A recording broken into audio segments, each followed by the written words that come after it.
I was all good at first, and then when my grandma got murdered, and then everything went downhill from there, and then most of my family was gang members already. So I said, oh yeah, I may as well join up with them, man.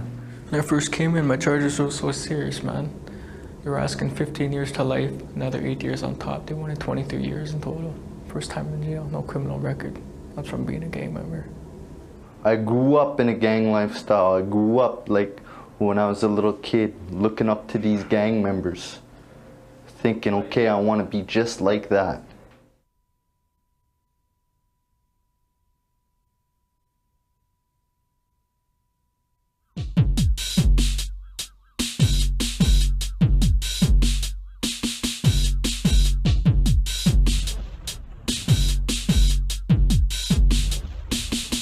Rob Papin grew up in a street gang.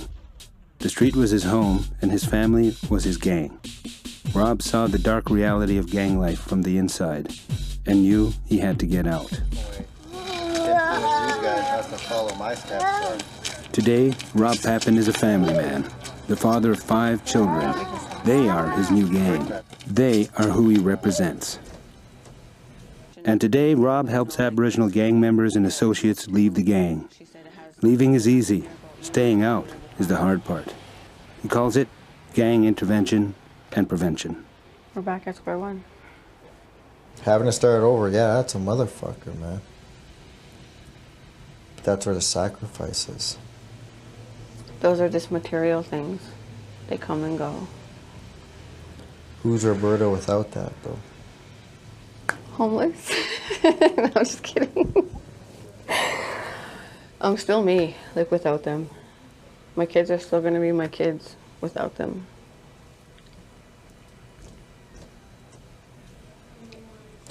See, I've been trying to show you this all day.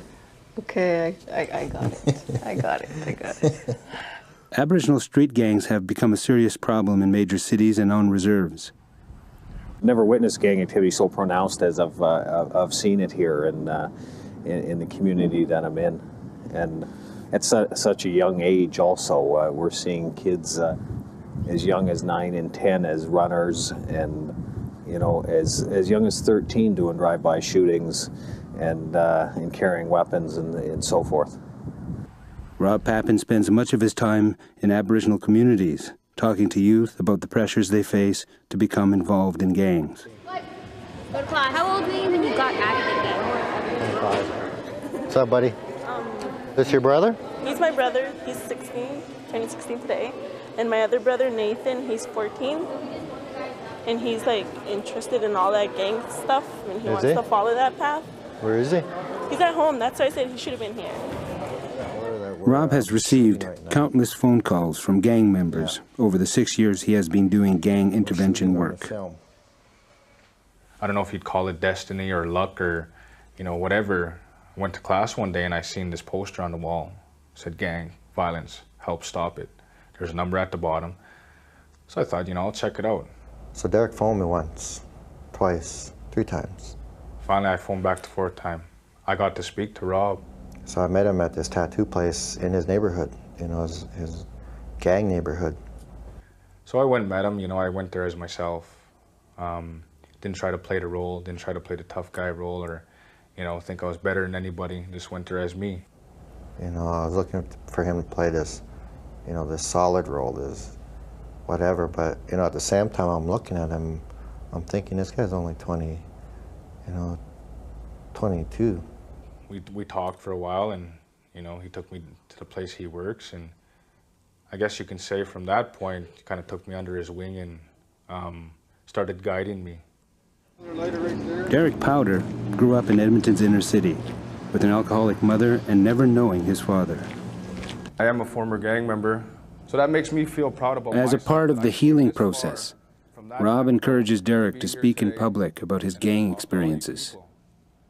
So there he is, you know, talking, first time public speaking. I love being a gang member, you know, at the time. You know, don't get this twisted or stereotyped, not in the gang no more.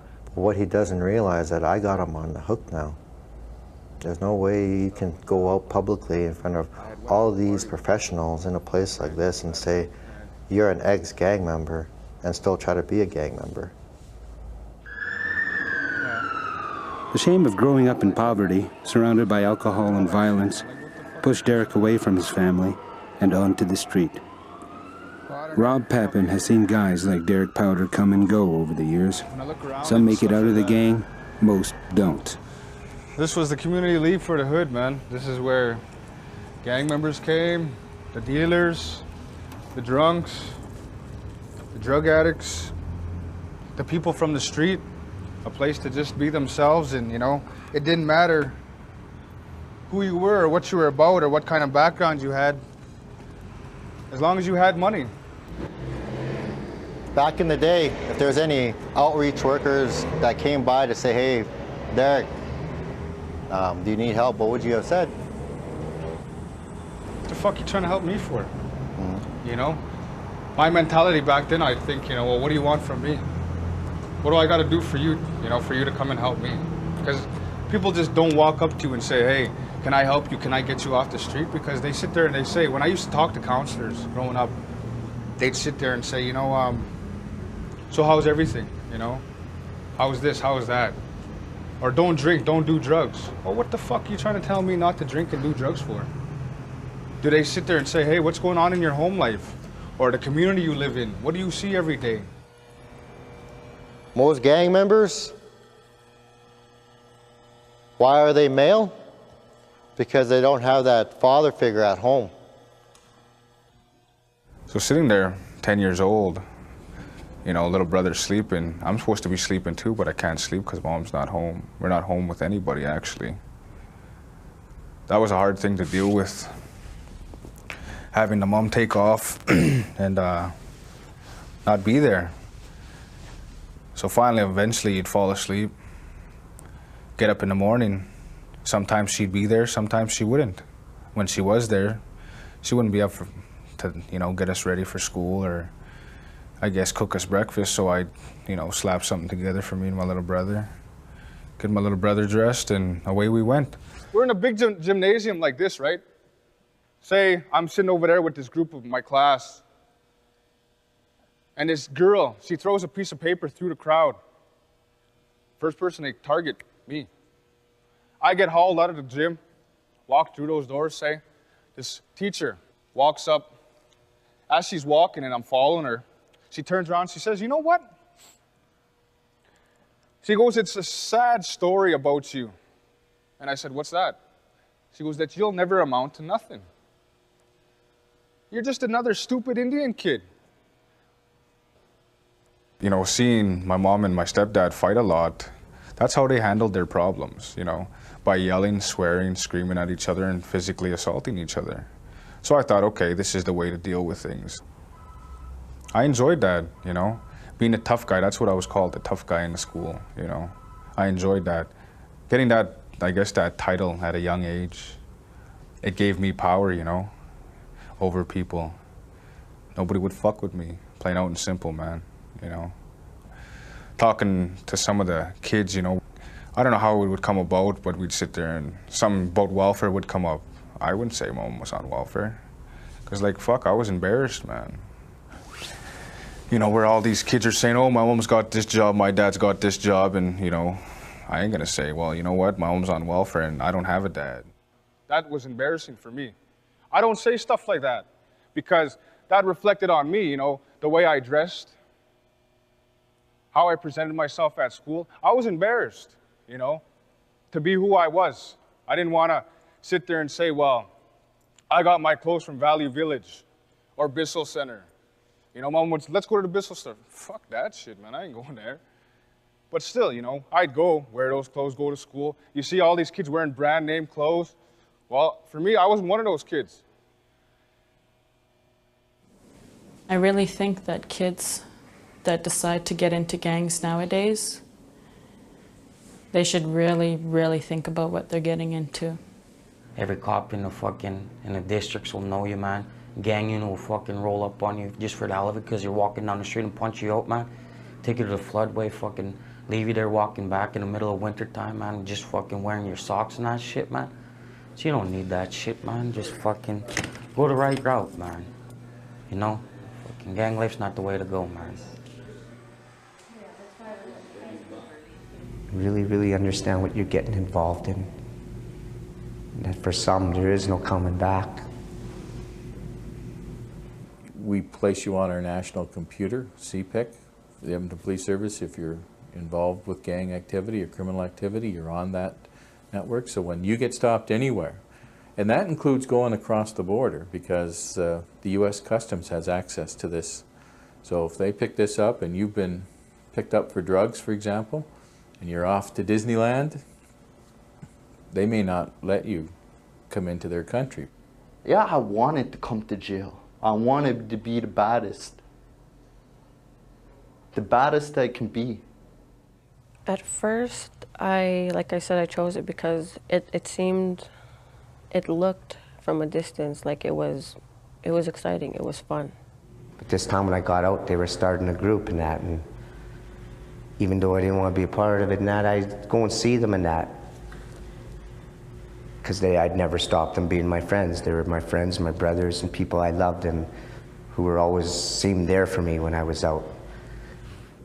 When they were growing up, they were angels, they were good kids. Like I never went through a hard time or nothing. They just went to school, came home. Everything was neat, it was cool. And then when I put it together with now, like, what happened? Where's my good kids? Trying to get away from you as fast as I could. I got all mine from movies, man. Like when I found that Blood and Blood out, man, on the street. We were walking back to my buddy's house. We seen a videotape in the alley, and I grabbed it. It said Blood and Blood out. We didn't know what the hell it was, eh? Went home, watched it. Fuck, straight gangster, man. It was like awesome, man. Just, that's it. That's right there, man. Because they went right up the line, poof, like meat quota, fucking in the movie there, man. Went straight to the top, man. You know how when you play, say when you play a part of a role in a movie or something, you play that character, you are that character. I had to transform myself into him. And I had to be that character. To full out to extremes, I had to go all the way in what I was doing. We started this one clique. We started this up. And then it was called Independent Gangsters. We're IG. There was just 6 of us. Quentin Tompkins, or Q, Derek, and Quentin's 2 brothers, Cecil and Flary, joined the same gang in the late 1990s. And we started getting a name for ourselves, and we got a call from these other guys that we knew. You know, they had their own clique going on, but they switched over to something else, and we went over there and they were drinking, and they asked my buddy, you know, you want to be part of our crew? And he said, the only way I'll become part of it is if you let my brother and my other brother in. You know, and that was like a dream come true, man, you know. That's where it began. I always knew till they told us, eh? Mm-hmm. They told us that they were joining a gang members, everything. We tried to stop them, so no, it's not a good life to be in, but they figured they were old enough to make their own decision. My parents always had the right mind and tell me what to do, but I never did listen to them as in growing up in a gang, and I just chose that way. Gang life is all about proving yourself and being solid. So there are different ways to recruit new members for the gang. In this case, the wannabe gang member is about to experience a jumping-in beating to prove he can take his licks like a man. He is lured to a remote area and then jumped in by the patched members. I've been down with this guy for a year, man.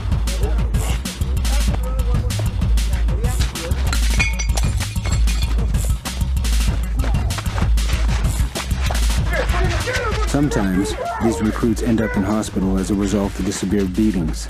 In this case, the wannabe did not make it into the gang because he was beaten to death. For me to get into the gang lifestyle, I wanted to be in power. I wanted that control over people. I wanted to have respect and inflict fear on people, and I wanted people to back my play. I'm gonna do something right now. I'm gonna ask you guys something. I need everybody's shoes. Everybody that's wearing shoes, well, obviously all of you. Yeah. Everybody throw their shoes in the middle. Yeah.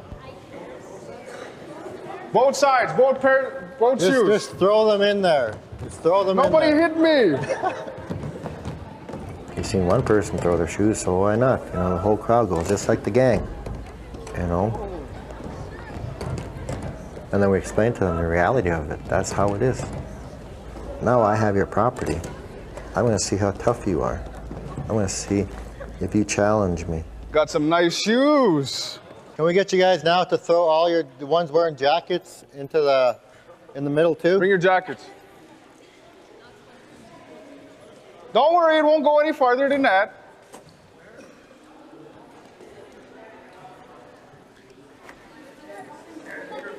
How did you guys feel about throwing your stuff in the middle? I think it's getting bossed around. What was that? Oh, I said it felt like it's getting bossed around. Did you? Yeah. How did you feel? Oh, you didn't throw your stuff in Hey, you're there. still wearing shoes, man. How did you feel? It didn't matter to you? Do you know why I did that? See for donkeys? Huh? See for donkeys? What's a donkey? I don't know. You whip him, tell him to move, he moves. You want to use that term? And you guys noticed I was sitting in the back there, right? You guys didn't see me at all? Well, you guys didn't see me in the front. You saw me, in the back, right? And you saw me come up here and ask Derek to tell you guys to throw your stuff up here, right? Do you see how I punked you guys out? You guys didn't even in know your it. own community, in front of your own friends? I did show you something. Your shoes and your jacket are over there. That's showing you something, okay? But how much influence we have over you guys. Now, for the guys that stood up and said they were leaders, why are they sitting up here now? Leaders would just stay put and do their own thing, like they were saying, right? Like, I do my own thing, right? Right. I do my own thing. But yet they're up here, and I asked them to do my own thing. Okay? You guys got punked. And you're on TV. As I was getting older, I started realizing that I liked it, and I wanted to stay in it because I had respect. People never badmouthed me. They never talked bad to me. If I raised a finger, somebody would jump. I like power. There's 3 kids. I call them kids. They were 16, 18, 19-year-old. They've been out drinking. It's 2:30 in the morning. The 16-year-old asks a group of kids just for a cigarette. One of these kids from that group reaches out and hits this guy on the face where he's just had a little bit of an operation. And all these kids then in that group just go running off. This guy thinks they're a group called the Red Alert. So he goes back to his apartment, basement suite, gets a knife, gets a hockey stick, baseball bat with his 2 buddies. They go to a fourplex where they think this group is, and they kick in the door. And he's yelling that group's name, but he's hit an Indian Posse house. The lady that's there comes out. Neighbors come out. They come out armed because they know they want to protect their property. They know who lives in that suite, so they want to be prepared. The young guy, the 16-year-old, and one of the neighbors, who's only 19 or 20 himself, get into an argument. They both have knives. They stab each other. The 19-year-old starts chasing the 16-year-old. He's had his aorta cut, nicked. That's the main artery to the heart. By one time around the block, he's bled himself to death, and he dies. The 16-year-old's arrested, charged, and convicted of manslaughter, and goes to prison. You have 2 families and relatives and a great number of people that cared for both of these people now adversely affected because of something stupid like that.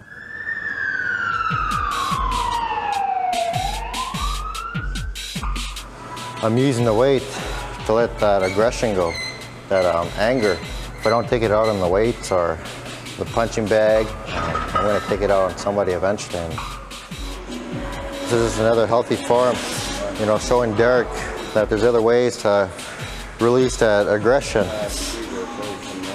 Me and Derek always use it. You can take a person off the street, but you can't take the street out of the person. So that's just me saying, hey, fuck you guys, but you know, I'm using the weight, you know, to say it.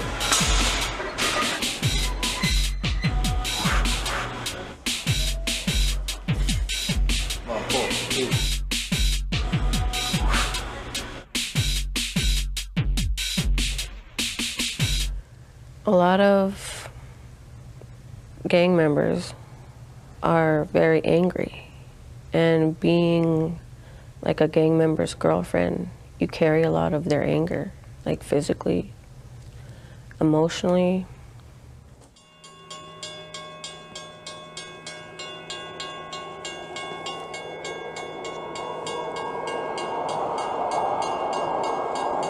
Gang members used to come stay with me there, come, you know, buy drugs or whatever, come get high, and when my daughter wasn't there.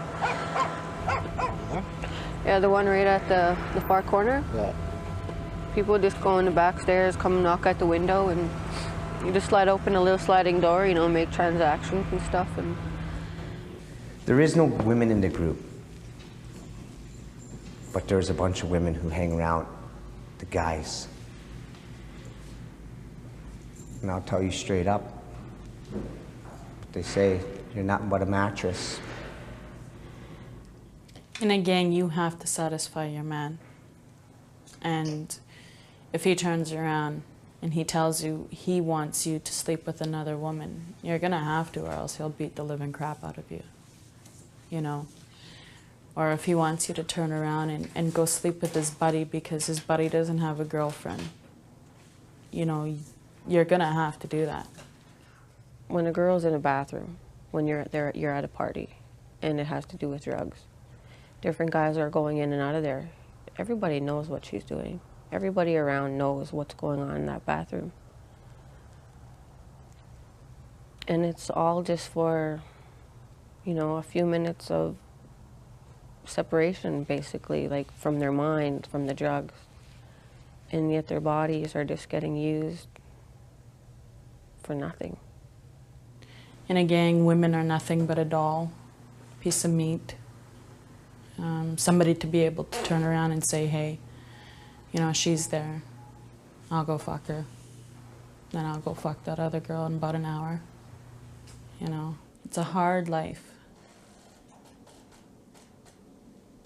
It's a very hard life. There is no, you know, beautiful high-rise that you live in. There is no, you know, all beautiful clothes that you wear.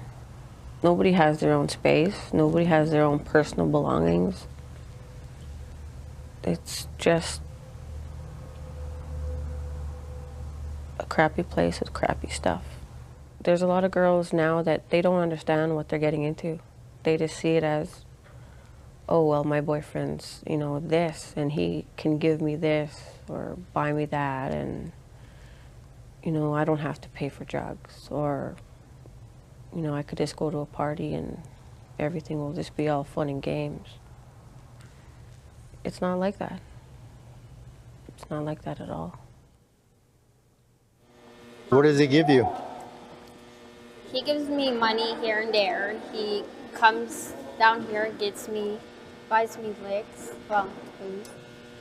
And when we were drinking at a couple of parties, he was like giving me drugs, but I told him I don't smoke them, so if I have a girlfriend with me, I'll like give them to her and she'll smoke them. Mm-hmm. So that's why I'm asking him. Would he like try and put her on the street, try and make her pay back for that? Like every time I see him, he's with like 20 guys. Why does he have to have 20 guys with him? You shouldn't find him. He's a short little dude. Huh? He's like real short. He's like one of the smallest, and he's like calling all the shots. To who? To all those like runners. To all those older, bigger guys. So why you want to get a record? No, but You are going to get a record. Let's say you're at home and he's at your place. Boom, there goes the door. Cops come running in. Even though the shit's not yours, are you gonna rat on them, or are you gonna go down for that? Like, you can't just lead your own life, man. You know, you gotta worry about what's going on in your life, what's going on in your friend's life, you know, what's going on in this person's life, you know, what's happening within the crew, you know, what's happening with the guys inside.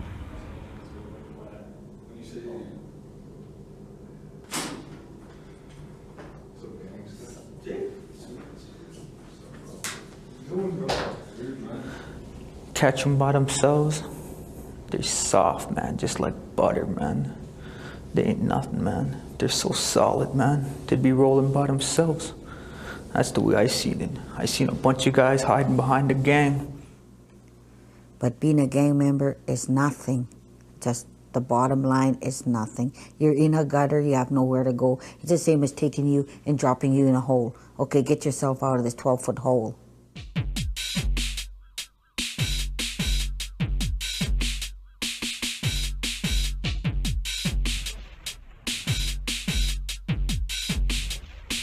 Rob is enjoying a visit with his cousin, Robert Wenger.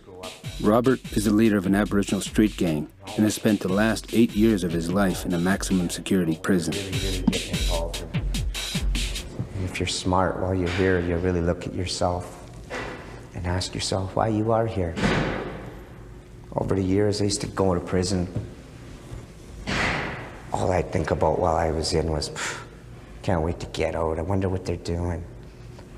I wonder who's all there. I wonder what that girl's doing, this girl. And never once did I ever stop to think about, why are you here, Rob? Like, why are you here? And, you know, sitting there, you know, talking on the phone, you know, talking to my mom, she's crying. My dad, they're crying, you know. I tell them, and my lawyer told me, you know, they're asking 15 years. Look at my little brother, man. Young age, man. I brought him in at 15 years old. Made him do some heavy shit too sometimes. Now look at him, man. What a big brother I was, eh? And he's like, if you're found guilty, they're gonna try to give you 25 years now. You know? I sat there, you know. I don't know what to say, man. No, this is, what, 2 hours before my trial starts. You know? I told him, do what you gotta do, man. I said, I can't be sitting here for 25 years, man. I can't handle that, man. It's stressful, like thinking of it, you know.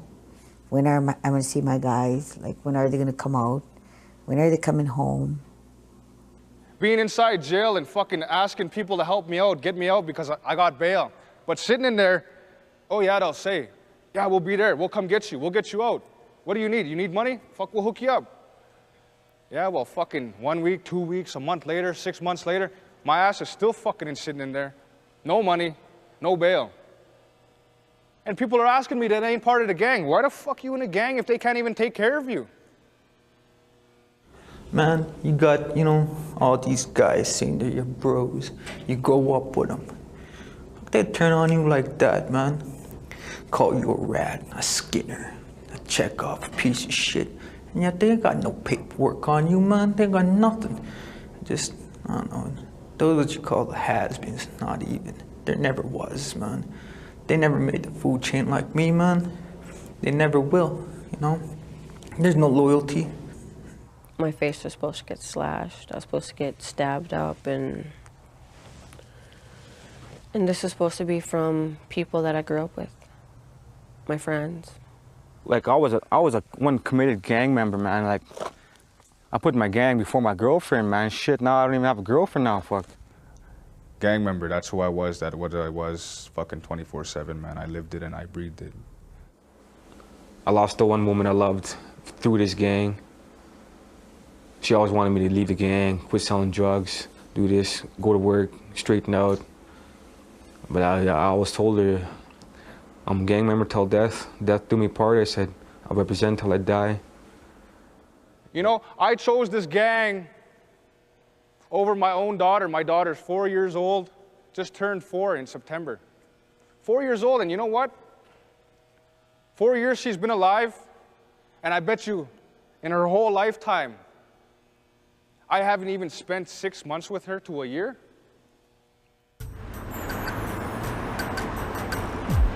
Rob has been teaching Derek about family values and how they are a part of a healthy lifestyle. Feeling more confident that he can leave the gang life behind, Derek has recently decided to regain custody of his 4-year-old daughter.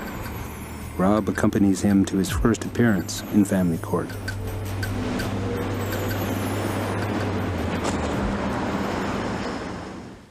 You think people are your friends because they're there, they back you up.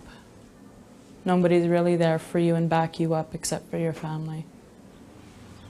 And that's your family. With family, the individual and the family themselves sacrifice a lot to help each other. In the gang, you're always sacrificing to the gang, giving up your freedom and your choices and a lifestyle. And when I ask a lot of these guys, especially the younger ones, why did you join a gang? Oh, there's too many rules at home. But when they start and stop and think about it, there's just as many rules in the gang, but your mom may not take a knife to you or beat you up or have you beaten up because you didn't clean your room. I just can't figure it out. You don't listen to your parents. Why do you have to go listen to somebody else that never raised you to tell you to go do this and go do that, and you go ahead and do it, and you don't listen to your parents, you know? It just don't make sense at all.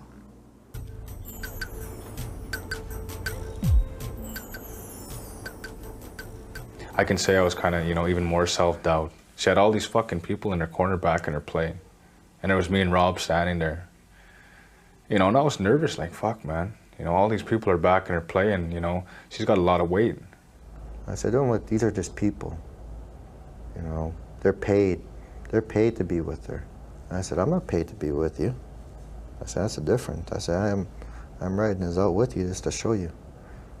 I said, but if you do it, there is no turning back. My daughter's mother telling me, they ain't gonna give you your daughter.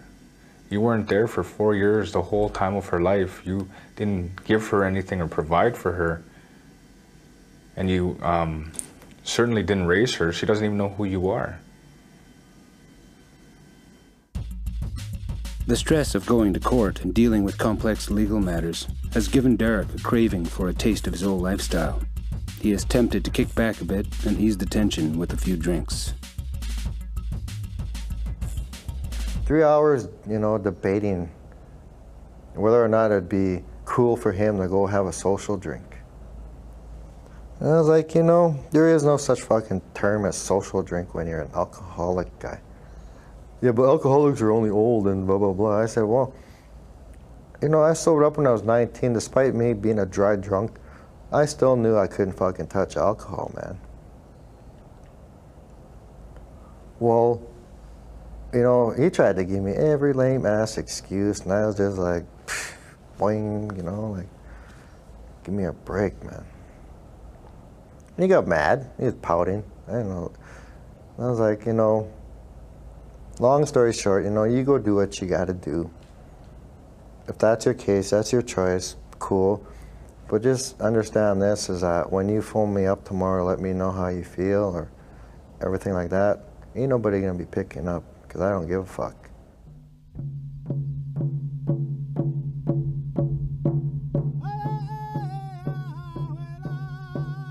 Derek fought off the temptation to drink, and his healing journey continues.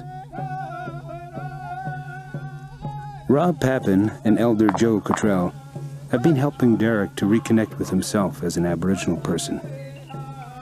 On this day, Derek has returned to his cultural roots and to the spiritual traditions of the Cree Nation as he prepares for a sweat on the Alexander First Nation north of Edmonton. I know Derek.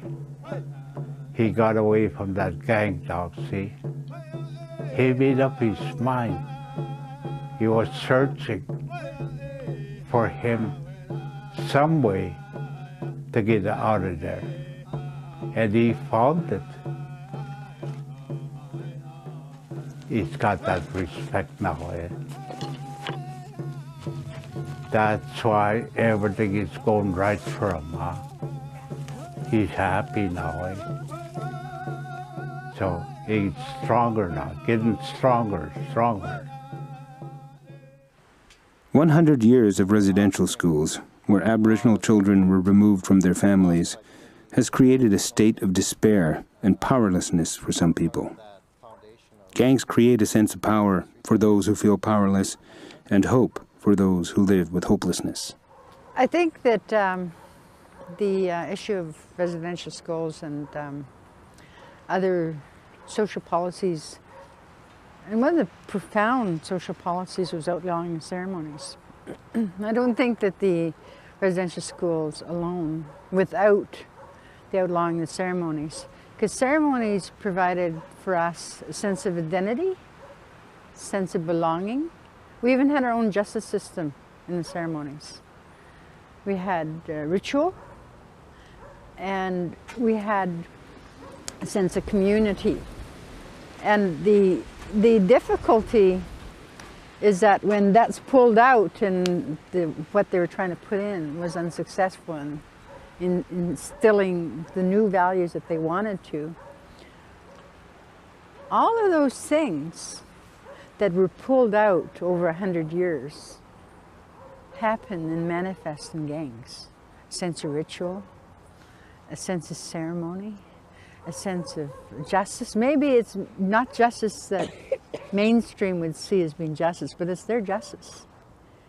If you believe, really honestly believe in who you are as a Native person, you can do a lot of magic.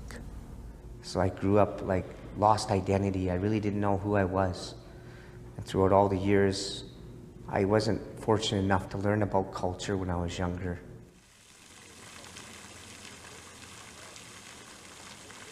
We have a young population, a young marginalized group of young people that are no longer in a lot of ways connected with their culture, their language. They don't have that sense of identity, that sense of belonging, that pride in who they are, that pride in their family.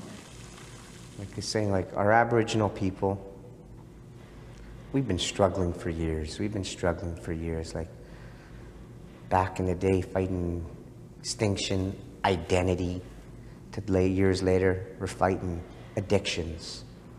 Nowadays, we're fighting each other. I know a couple of girls they've had certain marks on them, tattoos. They had them cut off by other people, like their skin cut right off. And I plan to get some of the tattoos on some of these removals done, but by professionals.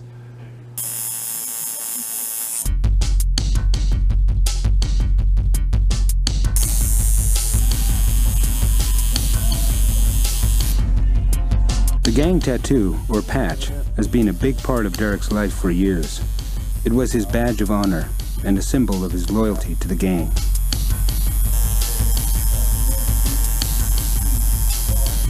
Now, Derek is getting it removed, patching it over with the image of an eagle. This is but another step along the path of leaving the gang life behind. If you're with one of them, you got to be on guard all the time because there's always enemies. Like with my daughter, before I had my younger kids, we were house invaded. My girl was about maybe 4 or 5. She was awake. She was sitting at her desk coloring, and at the time, my boyfriend, he was like sleeping on the couch. Our door got kicked in while I was sleeping.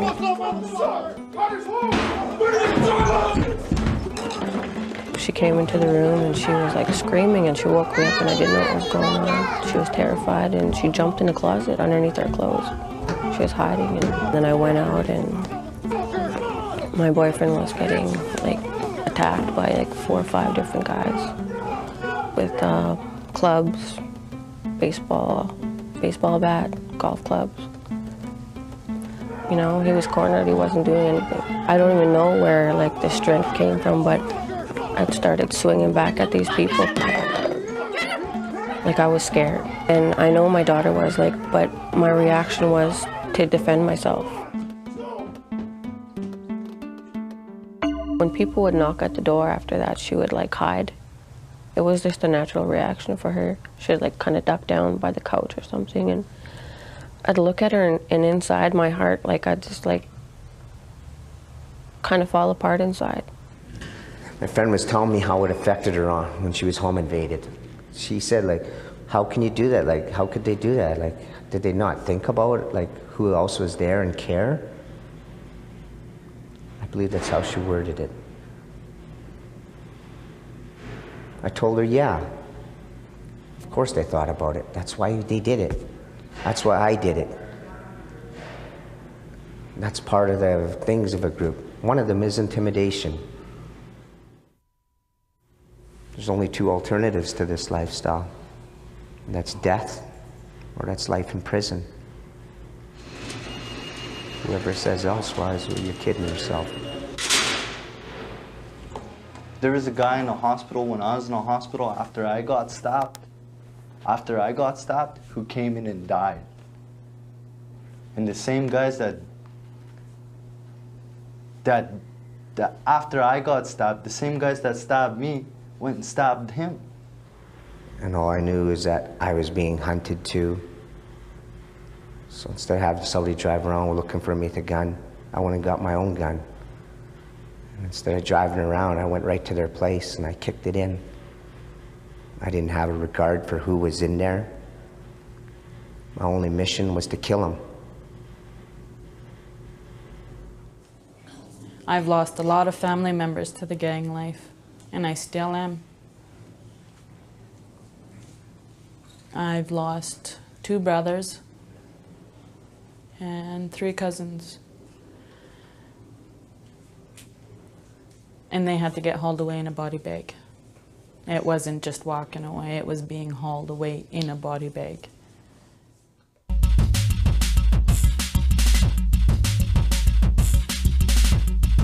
They almost killed me once.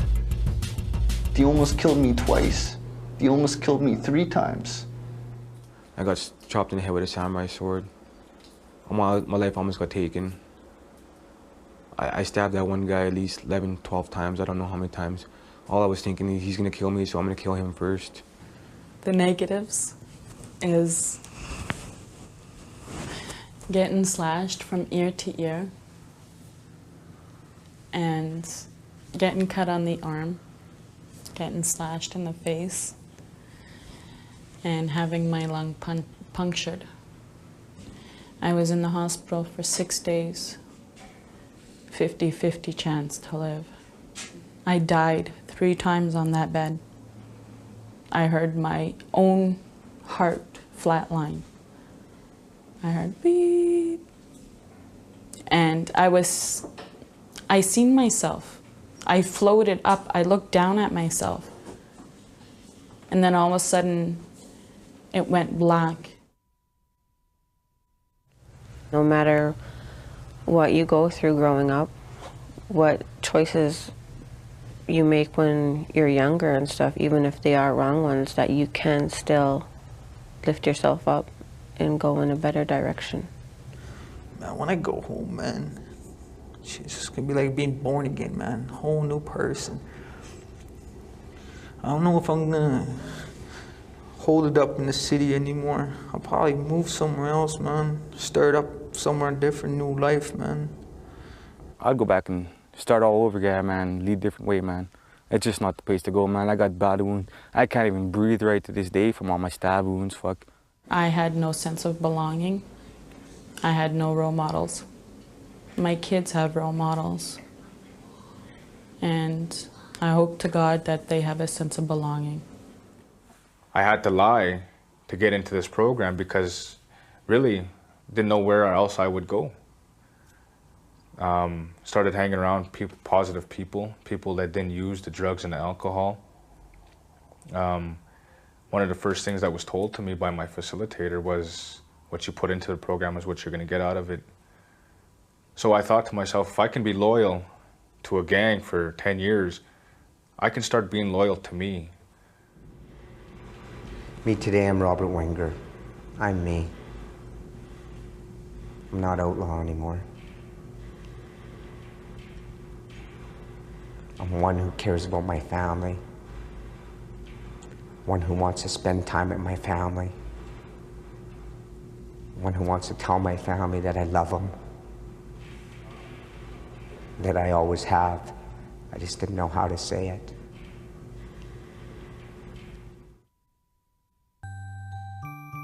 With Rob's help, and after many attempts, the courts have awarded Derek custody of his daughter. You're big and I need to get a shirt that fits you.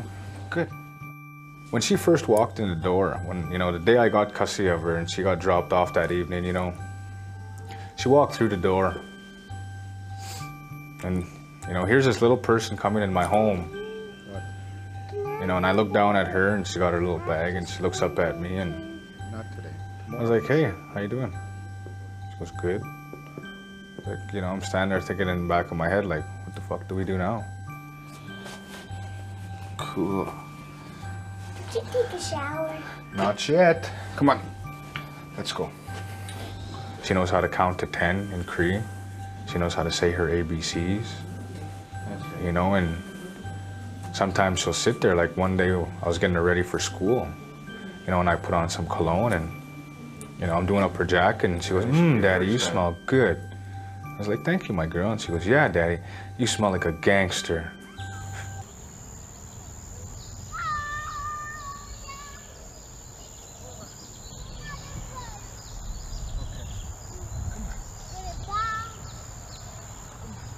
Dad, you're gonna break him! Pull out back! Faster, Dad! Faster! I didn't go to sleep right away and, you know, looking at her and saying, holy shit, you know, here's my daughter. I put my arm around her and I gave her a kiss on the forehead, you know, and I don't know, I don't know how to explain it, you know, it was just something I never felt before, you know.